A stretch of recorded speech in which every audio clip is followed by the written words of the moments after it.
Good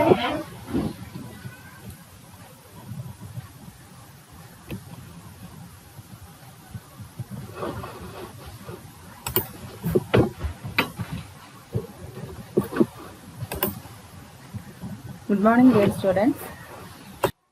In today's lecture, we are going to study about noise pollution and thermal pollution. Okay, കഴിഞ്ഞ കുറച്ച് ക്ലാസ്സുകളിലായിട്ട് നമ്മൾ കുറച്ച് പൊല്യൂഷൻസിനെ പറ്റിയിട്ടാണ് ഡിസ്കസ് ചെയ്തുകൊണ്ടിരിക്കുന്നത്. വാട്ടർ പൊല്യൂഷൻ പറഞ്ഞു, എയർ പൊല്യൂഷൻ പറഞ്ഞു, മെറൈൻ പൊല്യൂഷൻ പറഞ്ഞു. ഇനി നമുക്ക് പറയാനുള്ളത് നോയ്സ് പൊല്യൂഷനും തെർമൽ പൊല്യൂഷനും ന്യൂക്ലിയർ പൊല്യൂഷനുമാണ് മെയിൻലി.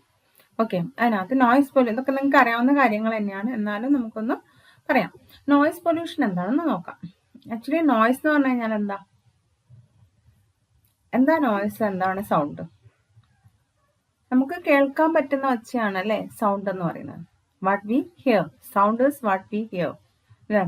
നോയ്സ് എന്ന് പറഞ്ഞു കഴിഞ്ഞാൽ അൺവാണ്ടഡ് സൗണ്ട്, അനാവശ്യമായിട്ടുള്ള ബഹളം അല്ലെങ്കിൽ ഒച്ചപ്പാടിനെയാണ് നമ്മൾ എന്താ പറയുന്നത് നോയ്സ് എന്ന് പറയുന്നത്. Okay, noise is considered as noise pollution when it exceeds certain limits. Yes, ഒരു പരിധിയിൽ കൂടുതലാവുമ്പോഴാണ്, ഇപ്പം നമ്മുടെ ശബ്ദം തന്നെ ഒരു പരിധിയിൽ കൂടുതലാകുമ്പോൾ അതെന്താവും നോയ്സ് ആയിട്ട് മാറും. അത് ഏതിൽ നിന്ന് വരുന്ന ശബ്ദമാണെന്നുണ്ടെങ്കിൽ ഒരു പരിധിയിൽ കൂടുതലാവുന്ന സമയത്ത് അതെന്തായിട്ട് മാറും? നോയ്സ് ആയിട്ട്. ഒരു ലിമിറ്റ് എക്സീഡ് ചെയ്യുകയാണെന്നുണ്ടെങ്കിൽ അത് എന്തായിട്ട് മാറും? നോയ്സ് ആയിട്ട് മാറും. ഓക്കെ, അപ്പം നമ്മുടെ സറൗണ്ടിങ്സിൽ അൺവാണ്ടഡ് സൗണ്ട് ഉണ്ടെന്നുണ്ടെങ്കിൽ ആക്ച്വലി അവിടെ എന്തുണ്ടെന്നാണ്? നോയ്സ് ഉണ്ടെന്നാണ്. ഇതിനൊരു ബെസ്റ്റ് എക്സാമ്പിളാണ് റോഡ്സ്, റെയിൽവേസ്, എയർ ട്രാഫിക്കോ അങ്ങനത്തെ ഒക്കെ അല്ലേ. കാരണം റോഡിലൊക്കെ എപ്പോഴും ഹോണിൻ്റെയും വണ്ടികൾ പോകുന്നതിൻ്റെയും ഒക്കെ സൗണ്ട് ഉണ്ടാവും. പിന്നെ അതേപോലെ തന്നെ വലിയ വലിയ ഇൻഡസ്ട്രീസ്, ഇതൊക്കെ എന്താണ്? നോയ്സ് പ്രൊഡ്യൂസ് ചെയ്യുന്ന സോഴ്സസ് ആണ്.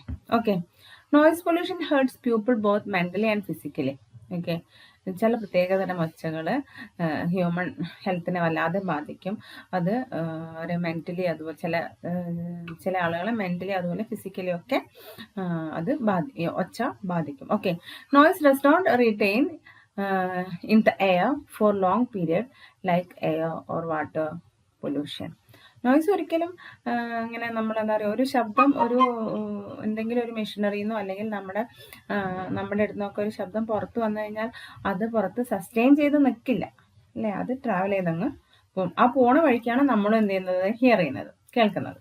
ഓക്കെ, അതേസമയം ഒരു എയർ പൊല്യൂഷൻ, വാട്ടർ പൊല്യൂഷൻ ഇങ്ങനത്തെ ഒക്കെ എടുക്കുകയാണെങ്കിൽ എന്താ, അത് കുറച്ച് കാലത്തേക്കുള്ള ഒരു എന്താ പറയുക, അതിന് ഭയങ്കരമായിട്ടുള്ള ഒരു സസ്റ്റൈനബിലിറ്റി ഉണ്ട്.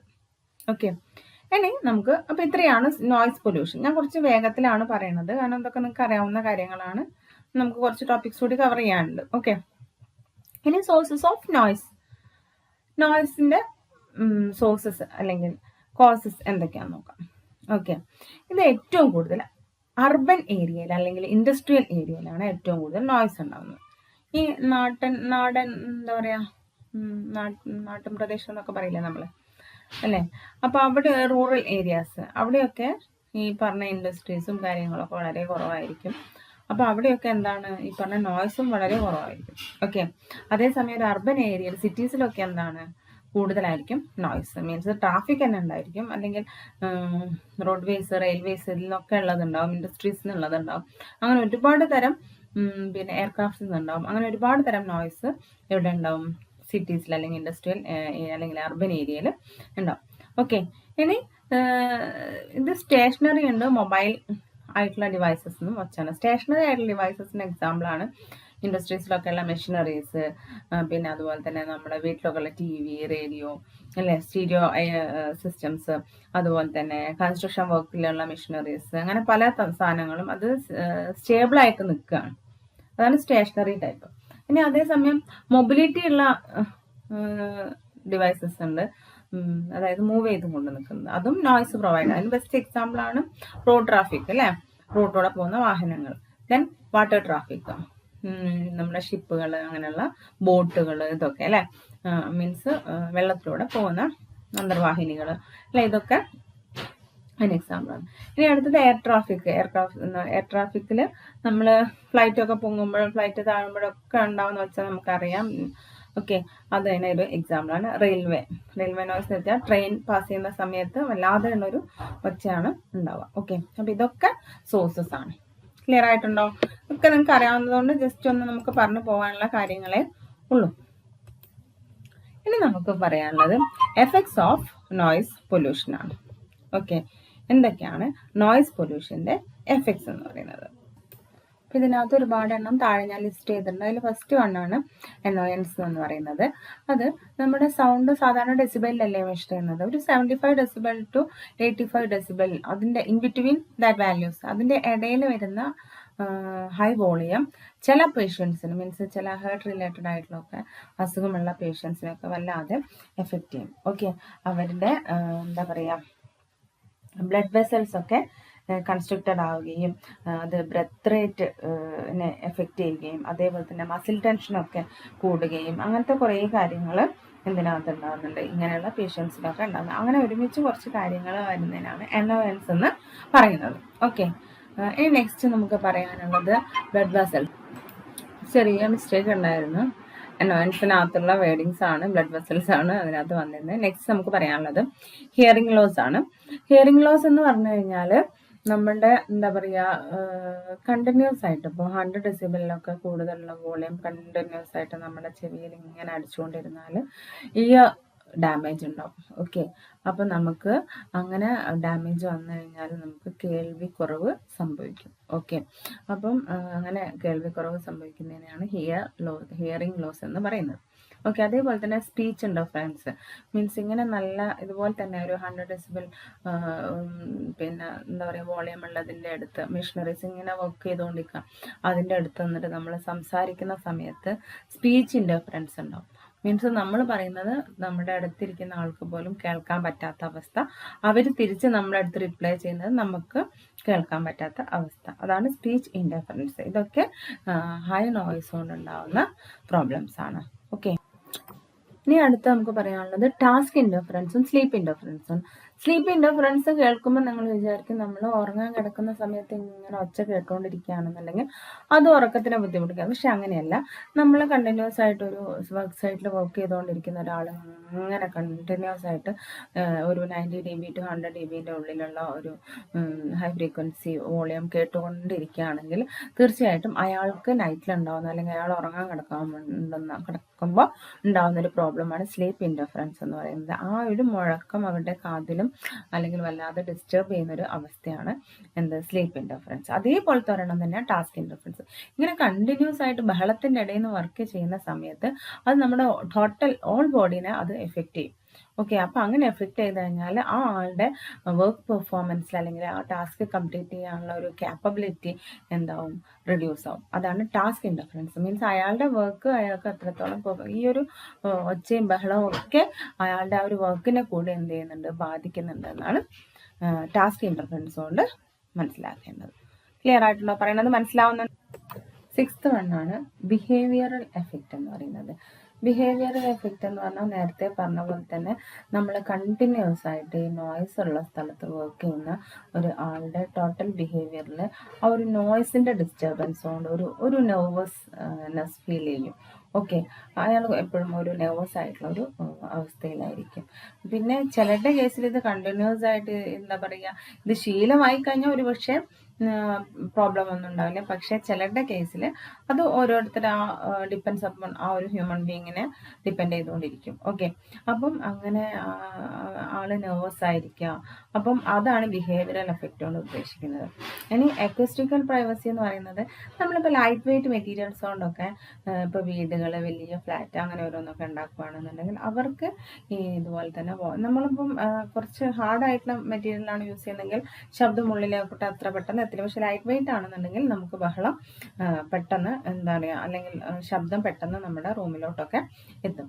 അപ്പോൾ അങ്ങനെയുള്ള ഒരു നോർമൽ പ്രൈവസിക്ക് ഒരു തടസ്സം ഉണ്ടാവും പുറത്തുനിന്നുള്ള ഒച്ചയുണ്ട്. ഓക്കെ, ദെൻ പാത്തോളജിക്കൽ എഫക്ട്സ് എന്ന് പറഞ്ഞാൽ ഒരുപാട് ഈ നേരത്തെ പറഞ്ഞ മുകളിൽ പറഞ്ഞ എല്ലാം പെടും അതിനകത്ത്. അതായത് നമ്മുടെ നോർമലി ഹ്യൂമൻ ബീങ്സിനെ ആയിക്കോട്ടെ അതുപോലെ തന്നെ ലിവിങ് ആനിമൽസിനെ ആയിക്കോട്ടെ ഇതിനെയൊക്കെ സൗണ്ട് അല്ലെങ്കിൽ നോയ്സ് ഡയറക്റ്റ് എഫക്റ്റ് ചെയ്തിട്ട് ബ്രെയിനിനെ എഫക്റ്റ് ചെയ്യും. അതേപോലെ തന്നെ ഹേർട്ട് ഡിസീസസ് ഉള്ള ആളുകളെ എഫക്റ്റ് ചെയ്യും. പിന്നെ ഞാൻ നേരത്തെ പറഞ്ഞ പോലെ എപ്പോഴും നെർവസ് ആയിരിക്കുന്ന ആളുകൾ, ടോട്ടൽ ബിഹേവിയറിൽ ചേഞ്ച് വരിക, അയാളുടെ എഫിഷ്യൻസി കുറയുക, ഇങ്ങനെയുള്ള ഒരുപാട് റീസൺസ് ആണ് ഈ പാത്തോളജിക്കൽ എഫക്ട്സിനകത്ത് വരുന്നത്. അപ്പോൾ ഇത്രയുമാണ് എഫക്ട്സ് ഓഫ് നോയ്സ് പൊല്യൂഷൻ. അപ്പോൾ വല്ലാതെ എഫക്റ്റ് ചെയ്യുന്നുണ്ട്, നമ്മൾ ആരും അത് അത്രയും അങ്ങോട്ട്. അപ്പോൾ നമ്മളുടെ കാര്യക്ഷമതയൊക്കെ ഒരു പക്ഷേ കണ്ടിന്യൂസ് ആയിട്ട് നോയ്സ് ഉണ്ടാകുന്ന സമയത്ത് കുറയുന്നുണ്ട്, അത് നമ്മൾ പോലും അറിയുന്നില്ല. ഓക്കെ, അതല്ലെങ്കിൽ ഇങ്ങനെ നോയ്സിൽ വർക്ക് ചെയ്യുന്ന ആളുകൾ പോലും അറിയുന്നില്ല, അതാണ് സത്യം. ഓക്കെ, ഇനി control of noise pollution. There are 3 ways to eliminate noise. നമുക്ക് നോയ്സിനെ കൺട്രോൾ ചെയ്യാൻ മെയിൻലി 3 മെത്തേഡ് ഉണ്ട്. ഒന്ന്, eliminate the noise at the source. ഒച്ച അല്ലെങ്കിൽ നമ്മുടെ ഹൈ വോളിയം ഉണ്ടാവുന്നത് എവിടെയാണോ അവിടെ ഉണ്ടാവുന്നിടത്ത് തന്നെ, സെൻറ്ററിൽ തന്നെ, അല്ലെങ്കിൽ പ്രൊഡ്യൂസറിന് തന്നെ, അല്ലെങ്കിൽ ഈ ഒച്ച ഉണ്ടാവുന്ന ആ ഒരു ഡിവൈസ് തന്നെ എന്ത് ചെയ്യുക, അതിന് ഒന്ന് കുറയ്ക്കാൻ വേണ്ടിയിട്ട് അല്ലെങ്കിൽ ഒന്ന് പ്രൊട്ടക്റ്റ് ചെയ്യാൻ വേണ്ടിയിട്ട് നോക്കാം. അതാണ് എലിമിനേറ്റ് നോയ്സ്. നമ്മളൊന്ന് റെഡ്യൂസ് ചെയ്യുക, eliminate noise at the source. ഇനി അടുത്ത പറയാനുള്ളത്, ഇതിപ്പോൾ സോഴ്സ് അല്ലേ. ഇനി അടുത്തത്, modify the path along with sound wave travels. Sound wave travel ചെയ്യുന്ന പാത്ത് ഒന്ന് മോഡിഫൈ ചെയ്ത് കൊടുക്കുക. ഓക്കെ, മൂന്നാമതായിട്ട് പറയുന്നത്, പ്രൊവൈഡിങ് പ്രൊട്ടക്ഷൻ ടു റിസീവർ. റിസീവറിന് ഭയങ്കരമായിട്ടുള്ള ഒച്ച റിസീവ് ചെയ്യുന്ന ആ ഒരു പ്രോപ്പർട്ടിയിൽ നിന്നും ചെറിയൊരു വേരിയേഷൻ ഉണ്ടാകും. ഒച്ച എങ്ങോട്ടെങ്കിലും മീൻസ് ഡൈവേർട്ട് ചെയ്ത് വിട്ടിട്ട് ഈ കുറഞ്ഞ കാര്യങ്ങൾ മാത്രം റിസീവ് ചെയ്ത് അല്ലെങ്കിൽ ക്യാപ്ചർ ചെയ്ത് എടുത്താൽ മതി. ഓക്കെ, അപ്പോൾ ഇത്രയാണ്, ഈ 3 എണ്ണമാണ് നമ്മുടെ നോയ്സ് പൊല്യൂഷൻ കൺട്രോൾ ചെയ്യുന്നത്. അതിൽ ഫസ്റ്റ് വണ്ണിനെ പറ്റി ഒന്ന് പറയാം. ഞാൻ എല്ലാത്തിനും കുറച്ച് പോയിന്റ്സ് നിങ്ങൾക്ക് ഇവിടെ കാണിക്കുന്നുള്ളൂ, ഇതൊക്കെ നമുക്ക് അറിയാവുന്ന കാര്യങ്ങളാണ്. അതിൽ first one, provide enclosing case to noisy machine. നല്ല ഒച്ച ഉണ്ടാക്കിക്കൊണ്ടിരിക്കുന്ന മെഷീൻസിനെ നമ്മൾ ഒരു കേസിൻ്റെ ഉള്ളിലാക്കുക, അതിനൊരു കേസ് പ്രൊവൈഡ് ചെയ്യാണ്. ഓക്കെ, അങ്ങനെ ആ ഒരു കേസിൻ്റെ ഉള്ളിൽ ഇതാക്കുകയാണെന്നുണ്ടെങ്കിൽ ആ ഒച്ച കൂടുതലും ആ കേസിൻ്റെ ഉള്ളിൽ നിന്ന് തന്നെയായിരിക്കും, പുറത്തോട്ട് അങ്ങ് വരില്ല. Provide elastic suspension between machines and supporting structure. ചില ഇങ്ങനെ നമ്മളിപ്പോൾ നിങ്ങൾ കണ്ടിട്ടുണ്ടോ പൈലിംഗ് വർക്കൊക്കെ അല്ലേ, പൈലിംഗ് വർക്കൊക്കെ നല്ല ഒച്ച ഉണ്ടാവും അല്ലേ. അതേപോലെ ഇങ്ങനെ എന്താ പറയുക, ഒരു മെഷീൻ്റെ ഒരു പാട്ട് വന്ന് വേറെ എണ്ണത്തിൽ അടിക്കുന്നത് പോലെയുള്ള ഒരുപാട് മെഷീനറീസും എക്യുപ്മെൻസും നമ്മളിന്ന് അവൈലബിൾ ആണ്. അപ്പോൾ അങ്ങനെയുള്ള സ്ഥലത്തൊക്കെ ഒരു സ്പ്രിംഗ് സസ്പെൻഷൻ താഴെ എവിടേക്കാണോ ഇത് എന്താ പറയുക പ്രസ് ചെയ്യുന്ന ഒരു ചെറിയ രീതിയിലുള്ള സ്പ്രിംഗ് സസ്പെൻഷൻ കൊടുക്കുകയാണെന്നുണ്ടെങ്കിൽ എന്താണ്, നമ്മൾ കുറച്ചൊക്കെ നമുക്ക് നോയ്സ് റെഡ്യൂസ് ചെയ്യാൻ പറ്റും. Then proper oiling. നിങ്ങൾ ഓയിലും ഗ്രീസും ഒന്നും ഇടാതെ ഒരുപാട് എന്താ പറയുക മെഷീൻസ് വർക്ക് ചെയ്ത് കഴിഞ്ഞാൽ മെഷീൻസിന് തന്നെ തേയ്മാനവും കാര്യങ്ങളൊക്കെ സംഭവിക്കും. അതുകൂടാതെ ആ തേയ്മാനം സംഭവിക്കുന്നത് കൊണ്ടുണ്ടാകുന്ന കുറച്ച് നോയ്സും കാര്യങ്ങളും എക്സ്ട്രാ നോർമലി മെഷീൻ്റെ ഒച്ചയിൽ അല്ലാതെ അധികം പ്രൊവൈഡ് ചെയ്യും. അപ്പോൾ എന്ത് ചെയ്യുക, പ്രോപ്പറായിട്ട്, അപ്പോൾ നമ്മുടെ വെഹിക്കിളിനും എഞ്ചിൻ ഓയിലും കാര്യങ്ങളൊക്കെ മാറ്റുന്നില്ല, അതേപോലെ ഓയിലിങ്ങും ഗ്രീസിങ്ങും ഒക്കെ പ്രോപ്പറായിട്ട് എന്ത് ചെയ്യുക. അപ്പോൾ ഇതൊക്കെ എവിടെയാ, ഒച്ച ഉണ്ടാവുന്ന അല്ലെങ്കിൽ നോയ്സ് ഉണ്ടാവുന്ന ആ ഒരു സോഴ്സിൽ നമ്മൾക്ക് ചെയ്യാൻ പറ്റുന്ന കുറച്ച് കാര്യങ്ങളാണ്. ഓക്കെ, ഇനി അടുത്ത് നമുക്ക് പറയാവുന്നത് മീഡിയത്തിൽ, ഈ ട്രാൻസ്മിറ്റ് ചെയ്യുന്ന മീഡിയത്തിൽ ഡിസ്റ്റൻസ് പ്രൊവൈഡ് ചെയ്യുക. മീൻസ് ഇങ്ങനെയുള്ള ഭയങ്കരമായിട്ട് ബഹളം ഉണ്ടാവുന്ന അല്ലെങ്കിൽ നോയ്സ് ഉണ്ടാവുന്ന മെഷീനറീസ് ഒക്കെ കുറച്ച് അകലത്തിൽ എവിടെയെങ്കിലും കൊണ്ടുപോയി പ്ലേസ് ചെയ്ത് വെക്കുക, അല്ലെങ്കിൽ അങ്ങനെയുള്ള ഒരു ഇൻഡസ്ട്രി ഒരു റിമോട്ട് ഏരിയയിൽ കൊണ്ടുപോയിട്ട് പ്ലേസ് ചെയ്യാം. ഓക്കെ, ഇനി ആ ഒരു മെഷീൻ്റെ അകത്ത് വരുന്ന ഒരു എന്താ പറയുക പറഞ്ഞ നോയ്സ് ഒരു പെർട്ടിക്കുലർ ഡയറക്ഷനിലാണ് വരുന്നതെങ്കിൽ ജസ്റ്റ് ഒന്ന് ഡയറക്ഷൻ ചേഞ്ച്, ആ ഓറിയൻറ്റേഷൻ ഒന്ന് ചേഞ്ച് ചെയ്ത് വെക്കാം. ഓക്കെ, ഇനി അടുത്തത് ട്രീസ്, ഷ്രബ്സ് മീൻസ് ബുഷുകൾ, ഇങ്ങനെ പുൽച്ചെടികൾ, കുറ്റിച്ചെടികളൊക്കെ അല്ലേ, അതൊക്കെ ഒന്ന് വെച്ച് പിടിപ്പിക്കുക. അതൊക്കെ ഏറ്റവും നല്ലൊരു മെത്തേഡാണ്. അതുകൊണ്ടാണ് നിങ്ങൾക്ക് നോക്കാൻ പറ്റും നമ്മുടെ ഇവിടെ പിന്നെ ഇല്ലാത്തത് പുറം രാജ്യങ്ങളിലൊക്കെ റോഡ് സൈഡുകളൊക്കെ നന്നായിട്ട് ട്രീസ് ഒക്കെ വെച്ച് നല്ല അലങ്കരിച്ചിട്ടുണ്ടാവും. ഓക്കെ, ഇനി അടുത്തത് പ്രൊവൈഡിങ് പ്രൊട്ടക്ഷൻ ടു റിസീവർ. എവിടേക്കാണോ വോളിയം അല്ലെങ്കിൽ നോയ്സ് ലാസ്റ്റ് എത്തുന്നത് അവിടെ എന്തെങ്കിലും ചേഞ്ചസ് വരുത്താം.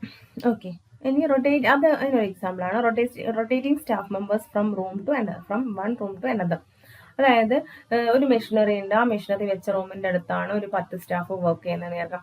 അവരിപ്പോൾ ഒരു 1 വീക്ക് അവിടെ വർക്ക് ചെയ്തിട്ടുണ്ടെങ്കിൽ തൊട്ടടുത്ത വീക്കിൽ എന്ത് ചെയ്യുക, വേറൊരു ടീമിനെ അവിടെയാക്കാം. കാരണം എല്ലാ കാലം ഇവർ എന്നെ ഈ ഒച്ച കേട്ടോണ്ട് നോയ്സ് കേട്ടോണ്ട് വർക്ക് ചെയ്യുക എന്ന് പറയുന്നത് ബുദ്ധിമുട്ടാണ്. ഓക്കെ, ഇനി അടുത്ത ഇഷ്യൂയിങ് ഇയർ പ്രൊട്ടക്ഷൻ എക്യുപ്മെന്റ്. ചെവിക്ക് പ്രൊട്ടക്ട് ചെയ്യാൻ വേണ്ടിയിട്ടുള്ള കുറച്ച് നമ്മുടെ ഡ്രമ്മിനൊക്കെ അല്ലേ പ്രൊട്ടക്ട് ചെയ്യാൻ വേണ്ടിയിട്ടുള്ള എക്യുപ്മെന്റ്സ് ഒക്കെ പ്രൊവൈഡ് ചെയ്യുക, ഹൈ വോളിയം ജനറേറ്റ് ചെയ്യപ്പെടുന്ന ഇൻഡസ്ട്രീസിലൊക്കെ. ഓക്കെ, ക്ലിയർ ആയിട്ടുണ്ടോ പറഞ്ഞത്? ഇതൊക്കെ നമുക്ക് അറിയാവുന്നതാണ്, അതുകൊണ്ടാണ് കുറച്ചൊന്ന് ഫാസ്റ്റ് ആയിട്ട് പറയുന്നത്. ഇനി നമുക്ക് പറയാനുള്ളത് തെർമൽ പൊല്യൂഷനാണ്. തെർമൽ പൊല്യൂഷൻ നിങ്ങൾക്ക് എല്ലാവർക്കും അറിയാം. ഹൈ ഹീറ്റിനെയാണ് എന്ത് പറയുന്നത്? തെർമൽ പൊല്യൂഷൻ എന്ന് പറഞ്ഞാൽ നോർമലി ഉള്ള ഒരു ഹീറ്റിന് നമ്മൾ ഒരിക്കലും പൊല്യൂഷൻ എന്ന് പറയില്ല. നമ്മൾ പ്രതീക്ഷിക്കുന്ന നമുക്ക് താങ്ങാവുന്നതിന് കൂടുതൽ ഏറെ ഹീറ്റ് ഉണ്ടാവുകയാണെന്നുണ്ടെങ്കിൽ അതാണ് തെർമൽ പൊല്യൂഷൻ അല്ലെങ്കിൽ ഹീറ്റ് പൊല്യൂഷൻ എന്നും പേരുണ്ട്. ഓക്കെ, അത് നോർമലി ഹീറ്റ് എയറിലോട്ടും വാട്ടറിലോട്ടും റിലീസ് ആവുന്നത് കൊണ്ടാണ് എന്ത് ചെയ്യുക തെർമൽ പൊല്യൂഷൻ ഉണ്ടാവുന്നത്. Okay, thermal pollution can be sudden or long term. ചിലത് പെട്ടെന്നുണ്ടായി പെട്ടെന്ന് തന്നെ ശമിക്കും, ചിലത് എന്താ കുറേ നേരത്തേക്കുണ്ടാവും. Okay, sudden heat release occurs due to sudden heat റിലീസിന് നമുക്ക് കുറച്ച് കാരണങ്ങളുണ്ട്. ഒന്ന് വോൾക്കാനിക് എറപ്ഷൻ ഉണ്ടാവുക, ഫോറസ്റ്റ് ഫയർ ഉണ്ടാവുക, ഹ്യൂമൻ ആക്ടിവിറ്റീസും ഉണ്ട്. ഇവിടെ നോക്കൂ, കുറച്ച് ഫിഗേഴ്സ് കാണുന്നില്ലേ? ഇതൊക്കെ സഡൻ ആയിട്ട് ഹീറ്റ് ഉണ്ടാവുന്ന കുറച്ച് കാരണങ്ങളാണ്. ഓക്കെ, ഇനി അടുത്തതായിട്ട് നമുക്ക് ഇതിന്റെ കോസസ് എന്തൊക്കെയാണെന്ന് നോക്കാം. ഒന്ന് ന്യൂക്ലിയർ പവർ പ്ലാന്റ് അല്ലെ, നമ്മൾ ന്യൂക്ലിയർ എനർജി ഉൽപ്പാദിപ്പിക്കുന്ന പവർ പ്ലാന്റ് ഒരു ബെസ്റ്റ് സോഴ്സ് ആണ് ഈ ഒരു തെർമൽ പൊല്യൂഷന്. കാരണം അവിടെ എന്താണ് നമ്മൾ യുറേനിയം, തോറിയം ഒക്കെ പോലെയുള്ള സാധനങ്ങളാണ് അല്ലെ, ന്യൂക്ലിയർ ഫിഷനും ഫ്യൂഷനും ഒക്കെയാണ് അവിടെ നടക്കുന്നത്. ഇതൊക്കെ ലാർജ് ക്വാണ്ടിറ്റി ഹീറ്റ് പ്രൊഡ്യൂസ് ചെയ്യുന്ന പുറത്തു വരുന്ന തരം എന്താണ് കെമിക്കൽ എക്സ്പെരിമെന്റ്സ് പോലെയുള്ള അല്ലെങ്കിൽ കെമിക്കൽ റിയാക്ഷൻസ് ആണ്. ഓക്കെ, അപ്പൊ ഇത് ഇങ്ങനെയുള്ള power plant high energy heat energy എയറിലോട്ട് പ്രൊഡ്യൂസ് ചെയ്യുന്നുണ്ട്. ദെൻ കോൾ ഫയർഡ് പവർ പ്ലാന്റും തെർമൽ പവർ രണ്ടും ഒരുപോലെ തന്നെയാണ്. തെർമൽ എനർജി യൂസ് ചെയ്ത് വർക്ക് ചെയ്യുന്നതാണ്. മറ്റേതിൽ കൽക്കരി കത്തിച്ചിട്ടാണ് തെർമൽ എനർജി ഉണ്ടാക്കുന്നുള്ളൂ. ചിലതിനകത്ത് നീരാവി ആയിരിക്കും യൂസ് ചെയ്യുക. ഓക്കെ, എന്തായാലും തെർമൽ പവർ പ്ലാന്റ് എന്ന് പറയുന്നത് തെർമൽ എനർജി അല്ലെങ്കിൽ ഹീറ്റ് എനർജി ഉപയോഗിച്ച് ഹീറ്റ് ഉപയോഗിച്ചിട്ട് എനർജി ജനറേറ്റ് ചെയ്യാം. ഓക്കെ, അപ്പൊ അവിടെ ഇതേപോലെ തന്നെ എന്തുണ്ട്, ഹീറ്റ് യൂസ് ചെയ്യുന്നതോടൊപ്പം തന്നെ റിലീസ് ചെയ്യുന്നുണ്ട്. ഓക്കെ, ഇപ്പൊ ടർബൈൻസിനൊക്കെ കറക്കാൻ വേണ്ടിയിട്ട് നല്ല ഹൈ ഹീറ്റുള്ള നീരാവി യൂസ് ചെയ്യുന്നതിനൊപ്പം ഇതേ ഹൈ ഹീറ്റുള്ള നീരാവി തന്നെ യൂസ് ചെയ്ത ശേഷം എന്തുണ്ട്, പുറന്തള്ളുന്നുണ്ട്. ഓക്കെ, അപ്പൊ അത് ഡയറക്റ്റ് വാട്ടറിലോട്ടും എയറിലോട്ടും ഒക്കെ പോകുന്നുണ്ട്. അപ്പൊ അങ്ങനെയുള്ളതൊക്കെ എന്താണ് തെർമൽ പൊല്യൂഷന് കാരണമാണ്. ഓക്കെ, ഇനി ഇൻഡസ്ട്രിയൽ എഫ്ലുവൻസ്. ഇൻഡസ്ട്രിയിൽ നിന്നും പുറന്തള്ളപ്പെടുന്ന എഫ്ലുവൻസ് മീൻസ് ലിക്വിഡ് ആയിട്ടുള്ള വേസ്റ്റ് കാര്യങ്ങളൊക്കെ ഹീറ്റ് എനർജിയോട് കൂടി തന്നെ നമ്മുടെ റിവേഴ്സിലോട്ടും ഓഷൻസിലോട്ടും ഒക്കെ എത്തുന്നത്, അതും ഒരു രീതിയിൽ എന്താണ് തെർമൽ പൊല്യൂഷന് കാരണം. അതെന്തിനാണ് എഫക്ട് ചെയ്യുന്നത് താഴെ പറയാം. ഇനി ഡൊമസ്റ്റിക് സീവേജ്, നമ്മുടെ ഡൊമസ്റ്റിക് ലൈഫിലുള്ള സീവേജ് കാര്യങ്ങളൊക്കെ ഹീറ്റ് എനർജി പ്രൊഡ്യൂസ് ചെയ്യുന്നതാണെങ്കിൽ അതും എന്തുതന്നെയാണ് തെർമൽ പൊല്യൂഷന് കാരണമാണ്. ഓക്കെ, ക്ലിയർ ആവുന്നുണ്ടോ പറയുന്നത്? ഇനി എഫക്ട്സ് ഓഫ് തെർമൽ പൊല്യൂഷൻ. ഈ മുകളിൽ പറഞ്ഞ കാര്യങ്ങൾ കൊണ്ടുണ്ടാകുന്ന എഫക്ട്സ് എന്തൊക്കെയാണ്? ഒന്ന്, ഹൈ ടെമ്പറേച്ചർ. വാട്ടറിൽ നമ്മളിപ്പോൾ റിവേഴ്സ് ഓഷൻസ് ഇതിലൊക്കെ വെള്ളത്തിൽ ഹൈ ടെമ്പറേച്ചർ വരികയാണെന്നുണ്ടെങ്കിൽ തീർച്ചയായിട്ടും അവിടെയുള്ള എക്കോസിസ്റ്റത്തിന്, അവിടെ എല്ലാം ലിവിങ് ഓർഗാനിസംസ് ഉണ്ട് അല്ലെ, ചെറിയ ചെറിയ പ്ലാന്റ്സ് ഉണ്ട്, ഫിഷസ് ഉണ്ട്, അതുപോലെ തന്നെ അക്വാറ്റിക് ആനിമൽസ് ഉണ്ട് അല്ലെ, ഇതിനെല്ലാത്തിനെയും കംപ്ലീറ്റ് എക്കോസിസ്റ്റത്തിന് എന്ത് ചെയ്യും, അത് ബാധിക്കാൻ. ഒരു പെർട്ടിക്കുലർ ടെമ്പറേച്ചറിൽ അത് സസ്റ്റെയിൻ ചെയ്ത് പോകുള്ളൂ. അതിൽ കൂടുതലായി കഴിഞ്ഞാൽ അതിന്റെ സ്കിന്നിന് ഒക്കെ അത് എഫക്റ്റ് ചെയ്യും, കുറെ എണ്ണം ചത്തു പൊങ്ങാനൊക്കെ കാരണം. It reduces the water quality. Heat ആവുക എന്ന് പറഞ്ഞാൽ തന്നെ വാട്ടറിലെ കുറെ മിനറൽസും കാര്യങ്ങളും ഒക്കെ നഷ്ടപ്പെടുക എന്നാണ് അതിന്റെ അർത്ഥം. അപ്പം അത് വാട്ടറിന്റെ ക്വാളിറ്റി എന്താവും, റെഡ്യൂസ് ചെയ്യും. Then warm water cause physical stress to aquatic life. Warm water നമ്മുടെ അക്വാറ്റിക് ലൈഫിന്, അതായത് ഫിഷസ് ആയിക്കോട്ടെ, എന്താ പറയുക ഷെല്ലുള്ള ടൈപ്പ് സ്പീഷീസ് ആയിക്കോട്ടെ, ഇതൊക്കെ നമ്മുടെ സീസിലും റിവേഴ്സിലും ഒക്കെ ഉണ്ട്. അതിനെയൊക്കെ ഫിസിക്കൽ സ്ട്രെസ് അനുഭവപ്പെടും അതിനൊക്കെ. Okay, fishes are migrated due to heat problem. Heat കൂടുതലാവുന്ന സമയത്ത് ഫിഷസ് എന്ത് ചെയ്യും, മൈഗ്രേറ്റ് ചെയ്തിട്ട് ഇപ്പോൾ ഒരു എന്താ പറയുക ഓഷനിൽ ചിലപ്പോൾ ഒരു റിവറിലോട്ടോ അല്ലെങ്കിൽ റിവറിന് ചെറിയ അടുത്ത് എവിടെയെങ്കിലുള്ള ലേക്കിലോട്ടോ ഒക്കെ മൈഗ്രേറ്റ് ചെയ്യപ്പെടാൻ ചാൻസ് ഉണ്ട്. ആ ടെമ്പറേച്ചർ കുറവുള്ള സ്ഥലത്തോട്ട്, കൂടുതലുള്ളിടത്തുനിന്ന് കുറവുള്ളിടത്തോട്ട് മൈഗ്രേറ്റ് ചെയ്യപ്പെടാൻ ചാൻസ് ഉണ്ട്. അപ്പോൾ ഇത്രയാണ് നമുക്ക് ഇന്നത്തെ ക്ലാസ്സിൽ പറയാനുള്ളത്. അപ്പം എല്ലാവരും വീട്ടിൽ തന്നെ ഇരിക്കുക. ഓക്കെ, എല്ലാവരും സേഫ് ആയിട്ടിരിക്കുക. ഈ ക്ലാസ്സുകൾ മുടങ്ങാതെ എല്ലാവരും കാണുക, അസൈൻമെന്റ് സബ്മിറ്റ് ചെയ്യുക. Okay, stay safe dears.